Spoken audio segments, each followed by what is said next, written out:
हर्यक वंश इसके संस्थापक हैं बिंबसार। संस्थापक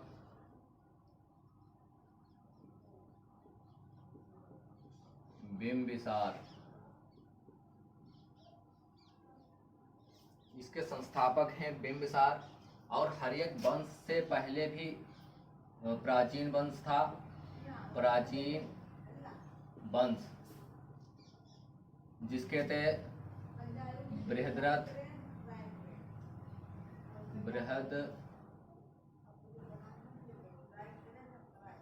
इसका पुत्र था जरासंध। बृहद्रथ का पुत्र था जरासंध। संस्थापक बिंबिसार। और ये 544 ईसा पूर्व बैठेंगे। 544 ईसा पूर्व बैठे हैं बिंबिसार। ये बौद्ध धर्म के अनुयायी थे। बौद्ध धर्म के अनुयायी। और 544 ईसा पूर्व बैठेंगे, मतलब ईसा के जन्म के 544 वर्ष पहले ये हर्यक वंश सबसे प्राचीन वंश ये माना जाता है, सबसे प्राचीन वंश। और संस्थापक बिंबिसार है 544 ईसा पूर्व। ये लगभग 52 वर्षों तक शासन करेंगे। 52 वर्षों तक ये शासन करेंगे। 544 ईसा पूर्व बैठेंगे बिंबिसार ये सबसे पहला भारत का राजा है जिसने प्रशासनिक व्यवस्था पर बल दिया है। और ये बौद्ध धर्म के समय के हैं, जब बौद्ध धर्म थे, तो बौद्ध धर्म के समय के ये बिंबिसार हैं। और इनके जो बिंबिसार का जो राजवैद्य था, राजवैद्य था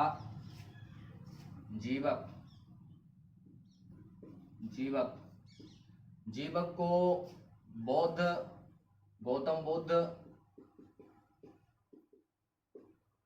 गौतम बुद्ध की सेवा में भेजा। और जीवक को ही भेजा है बिंबिसार ने, जो राजा थे प्रघोत, जो अवंती के राजा हैं। अवंती के ये पांडु रोग से ग्रसित थे, पांडु रोग से। तब जीवक को भेजा और इनकी सेवा के लिए। पांडु रोग से ये ग्रसित थे। तो इस प्रकार सबसे पहले अगर स्थापना करी है प्राचीन वंश की, तो ये संस्थापक हैं बिंबिसार, जो बौद्ध धर्म के अनुयायी थे, बौद्ध धर्म को मानने वाले थे। तकरीबन 52 वर्षों तक इन्होंने इस पर राज किया है, मगध पर। कहाँ किया है? मगध पर। मगध ये बिहार में है। बिहार। इनकी राजधानी जो थी, राजधानी थी इनकी, राजगृह थी। राजगृह, गिरिब्रज इसे कहते हैं। गिरिब्रज भी इसको कहा जाता है, राजगृह। और इन्होंने बिंबिसार ने ही हराया है। बिंबिसार ने जो अंगराज था, अंगराज, इसको इसमें मिला लिया, वैशाली में, मगध में मिला लिया। मगध में मिलाया। ब्रह्मादत्त को हराया। ब्रह्मादत्त इनको हरा दिया और मगध में इसको मिला लिया। इस प्रकार से राज करते रहे और आगे बढ़ते रहे। इन्होंने वैवाहिक संबंध स्थापित किया। वैवाहिक संबंध स्थापित किया और अपने जो राज्य का विस्तार किया, राज्य का विस्तार किया विवाह करके। दोनों सबसे पहले शादी करी है महाकोसला से। महाकोसला, ये कौशल नरेश प्रसेनजित की बहन है, इससे शादी करी और राज्य का विस्तार किया। दूसरी शादी करी है चेल्लना से, और ये वैशाली की चेटक की पुत्री, इससे विवाह किया और राज्य का विस्तार किया। तीसरी शादी करी है क्षेमा से, ये पंजाब में है, आधुनिक पंजाब की राजकुमारी, इससे शादी करी है और अपने राज्य का विस्तार किया है। और तकरीबन बताते हैं इतिहासकार कि 500 राजकुमारियों से शादी करी, 500 राजकुमारियों से शादी की। किसने? बिंबिसार ने। और अपने राज्य का विस्तार इन्होंने किया। इसके बाद इनके जो पुत्र होंगे, जिनका नाम है अजातशत्रु। कौन है? अजातशत्रु का मतलब इसका कोई शत्रु ना हो, इसको कुड़िक भी कहा जाता है, कुड़िक। और बिंबिसार को कहा जाता है श्रेणिक। बिंबिसार को श्रेणिक कहा गया है, अजातशत्रु को कुड़िक कहा गया है। ये इनका बेटा है बिंबिसार का अजातशत्रु। और ये 493 ईस्वी ईसा पूर्व में हत्या कर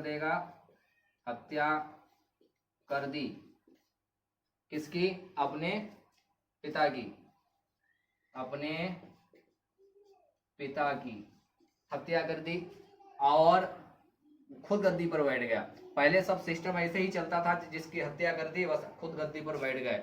ऐसे कई इतिहास में आएगा कि अपने पिता की या अपने चाचा की या अपने भाई की हत्या करके और गद्दी पर बैठे हैं, और ये बस घोंप दी तलवार और इनकी हत्या हो गई और ये बैठ गए हैं अजातशत्रु पहले ये जैन धर्म को मानते थे। उसके बाद में कहा जाता है कि बौद्ध धर्म के संपर्क में आने के बाद इन्होंने बौद्ध धर्म स्वीकार कर लिया। इनके जो मंत्री थे, वर्षकार थे,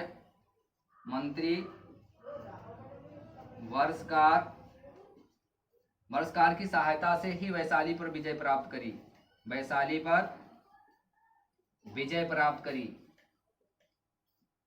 ये वर्षकार था, इसकी सहायता से इन्होंने वैशाली पर विजय प्राप्त करी। ये 493 ईस्वी में बैठेगा, लगभग 32 वर्ष तक शासन करेगा। 32 वर्ष तक शासन किया है, 32 वर्ष तक शासन किया। अपने पिता की हत्या करने के बाद गद्दी पर बैठा है। और अजातशत्रु का बेटा होगा, इनकी जो है राजधानी राजगृह रहेगी और उनके पास उदाइन आएगा। उदाइन जो है अपने पिता की हत्या की 461 ईसा पूर्व में, 461 ईसा पूर्व में अपने पिता की हत्या करी और खुद गद्दी पर बैठ गया 461 ईसा पूर्व। और इसने पाटिल ग्राम की स्थापना करी, जिसे पाटलिपुत्र कहा जाता है, जिसको अब इस समय पटना कहा जाता है, जो बिहार की राजधानी है पटना। ये इसने पाटिल ग्राम की स्थापना करी, पाटिल ग्राम जिसको पाटलिपुत्र कहा जाता है, इसकी स्थापना करी है। और अपने पिता अजातशत्रु की हत्या करी, तब ये गद्दी पर बैठा है। और ये इन्होंने इनकी हत्या करी अपने पिता की, इन्होंने अपने पिता की हत्या करी और उदाइन ये गद्दी पर बैठ गया। 461 ईसा पूर्व में बैठा है। इसका अंतिम जो हर्यक वंश का अंतिम आएगा, अंतिम राजा जिसका नाम है नागदशक। नागदशक। नागदशक ये अंतिम राजा है और इस वंश का लास्ट, ये सबसे कमजोर हो गया। फिर इसको हराएंगे इसके मंत्री, जो इसका मंत्री होगा जिसका नाम है शीशुनाग। शेषुनाग, शीशुनाग, इनको 412 ईस्वी ईसा पूर्व में, 412 ईसा पूर्व में हरा देंगे।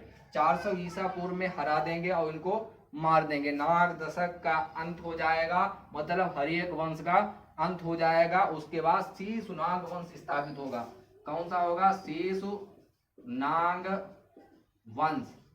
शीशुनाग वंश स्थापित हो जाएगा इनकी हत्या करने के बाद। फिर शीशुनाग का इनका बेटा होगा, इनका बेटा होगा कालाशोक। शीशुनाग जब इनकी हत्या करेगा तो अपनी राजधानी ये ले जाएगा हटाकर पाटलिपुत्र से वैशाली, और कालाशोक वैशाली से फिर ले आएगा पाटलिपुत्र। इनकी भी राजधानी होगी पाटलिपुत्र मतलब पटना।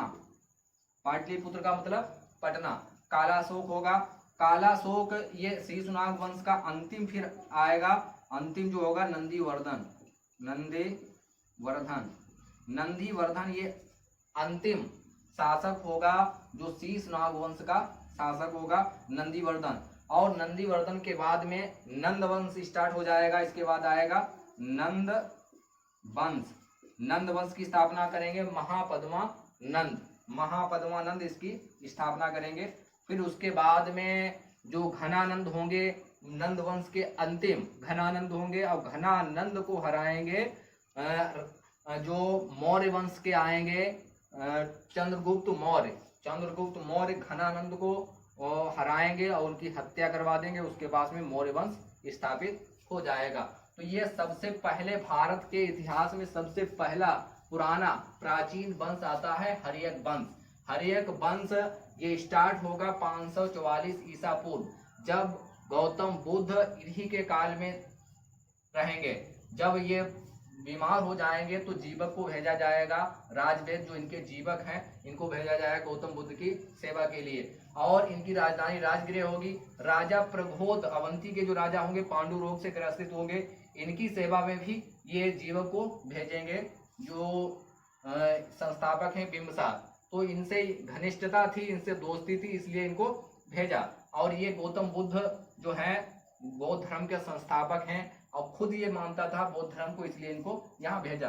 राजधानी राजगृह है, गृहब्रिज जिसको कहा जाता है, इसका निर्माण करवाया, इसको राजधानी बनाया।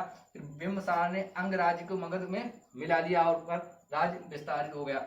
वैवाहिक संबंध स्थापित करा, इसने राज्य का विस्तार किया। महाकोसला कौशल नरेश परशुराम की बहन, उससे शादी करी। चेलना वैशाली के चेटक के पुत्री से शादी करी। हेमा पंजाब की राजकुमारी, उससे शादी करी। और इतिहासकारों का मानना है कि 500 राजकुमारियों से इसने शादी करी और वैवाहिक संबंध स्थापित करके इसने राज्य का विस्तार किया। लेकिन इसके बेटे ने ही इसकी हत्या कर दी और खुद उस पर राजगद्दी पर बैठ गया। तो ये अजातशत्रु इनकी हत्या करेंगे, फिर अजातशत्रु की हत्या उदयन करेंगे। उसके बाद में जो अंतिम होंगे वो होंगे नागदशक। उनकी जो हत्या करेंगे वो शीशुनाग करेंगे और अपने अलग वंश शीशुनाग वंश की स्थापना कर देंगे। तो ये इतिहास है हर्यक वंश का, जिसको कहा जाता है हर्यक वंश। इनकी राजधानी राजगृह है। उसके बाद में धीरे धीरे ये पाटलिपुत्र है। पाटलिपुत्र राजधानी, कई राजाओं की राजधानी पाटलिपुत्र रहेगी, जिसको पटना अब कहा जाता है, जो बिहार में स्थित है।